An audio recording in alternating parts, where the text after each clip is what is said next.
As some of you may know, when I'm not running the MeidasTouch network, I'm a law professor. And so let me wear my law professor cap for a moment and let me run this argument by you and just see what you think about it, the same way I would do with my law students. Does the structure and spirit of the United States Constitution actually prohibit a convicted felon from serving as the United States president? What arguments would you make to say that even though from a strict textualist standpoint, there's no direct language in the United States Constitution that precludes a felon from running for office or holding the highest office in our land, does the structure, does the spirit, does the overall purpose of the Constitution support an argument that a convicted felon is disqualified from holding the highest office of the land? Let me make the argument together and see what you think. The first thing I want to draw your attention to is, of course, Article 2, which enumerates the powers of the executive branch and enumerates the powers of the presidency.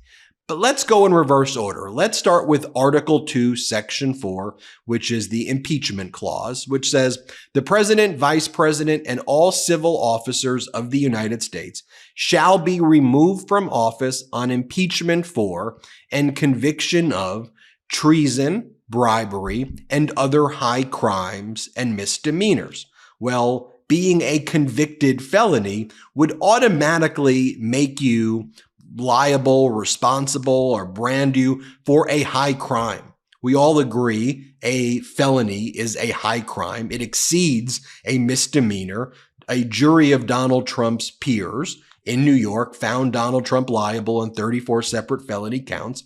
So one would argue that before Donald Trump even were to take office, or anybody who's a convicted felon, by the very nature of being a convicted felon, that Congress has an obligation to immediately impeach for the high crimes. Therefore, you'd make the logical inference that therefore somebody who was a convicted felon should not be able to hold the office, since it would trigger an automatic impeachment. I think that's one argument you can make.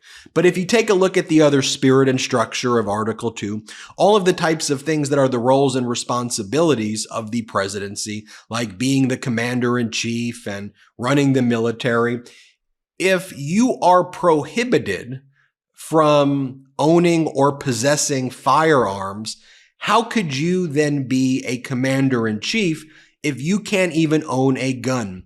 How can you go about your duties in dealing with foreign nations if you are not able to travel to foreign nations as a result of being a convicted felon?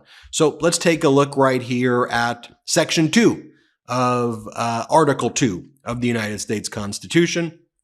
It says, the president shall be commander-in-chief of the Army and Navy of the United States and of the militia of the several states when called into actual service of the United States. He may require the opinion in writing of the principal officer in each of the executive departments upon any subject relating to the duties of their respective offices, and he shall have the power to grant reprieves and pardons for offenses against the United States, except in cases of impeachment.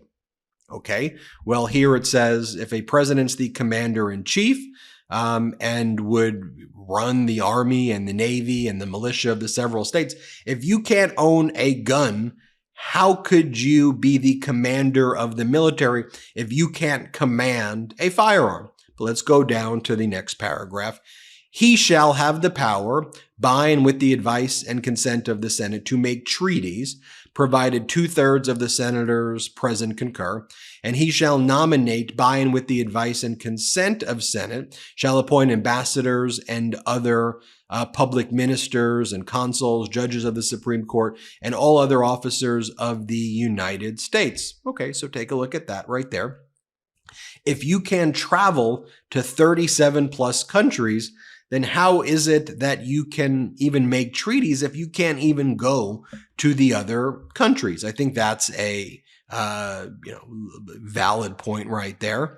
And then it goes and says that regarding the presidency, that he shall take care that the laws be faithfully executed and shall commission all of the officers of the United States. And, those who talk about the unitary executive look to the take care clause a lot to basically say, if you're taking care that the laws be faithfully executed, that has all this expansive power.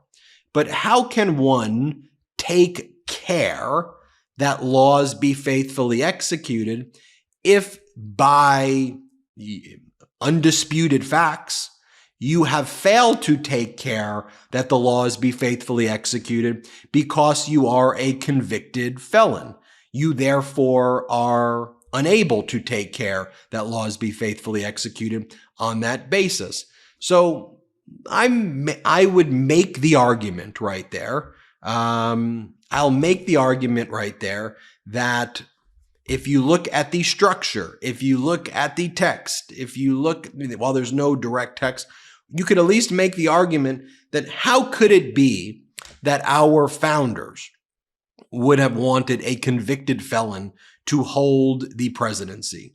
And then I think if you go and you read the Federalist Papers, what the founders were concerned about very specifically in drafting the United States Constitution was somebody who acted and behaved like Donald Trump.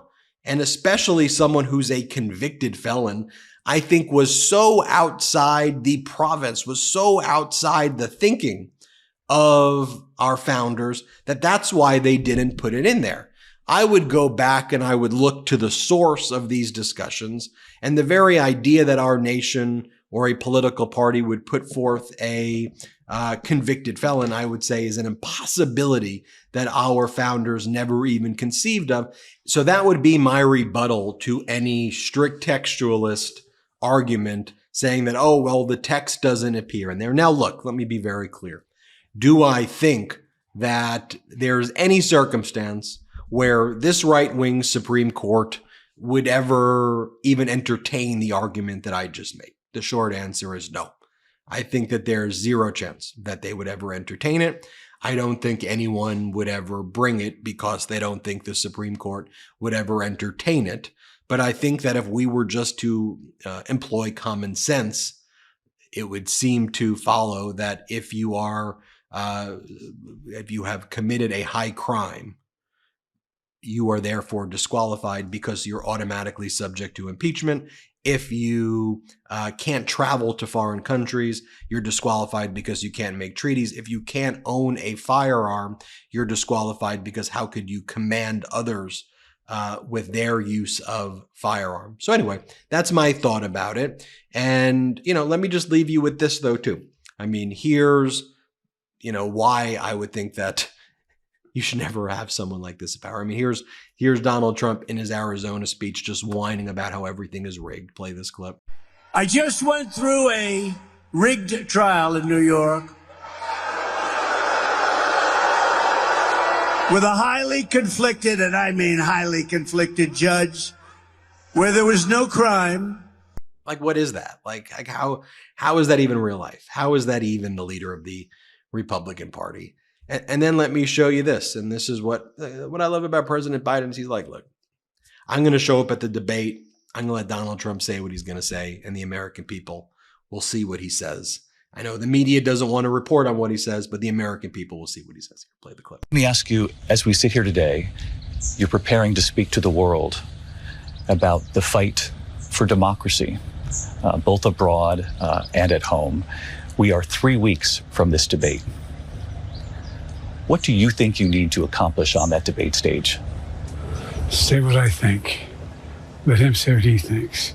The things he said are off the wall. I want to be a dictator on day one. I want to move in a direction where he talks about, suspending the Constitution. All I have to do is hear what he says, remind people what he says and what I believe, what he believes. He's about him. I'm about the country. So anyway, let me know what you think about the theory. That's an academic exercise I would run with law students. So I'd love to know what you think about it. And I don't think that it's a real possibility. So I don't want, but I do think that if you were to say the structure, spirit, history, I think you can make a very compelling argument. Anyway, I'm Ben Meiselas from the MeidasTouch Network. Hit subscribe. We're on our way to 3 million subscribers thanks to your support. Love this video? Make sure you stay up to date on the latest breaking news and all things Midas by signing up to the MeidasTouch newsletter at MeidasTouch.com/newsletter.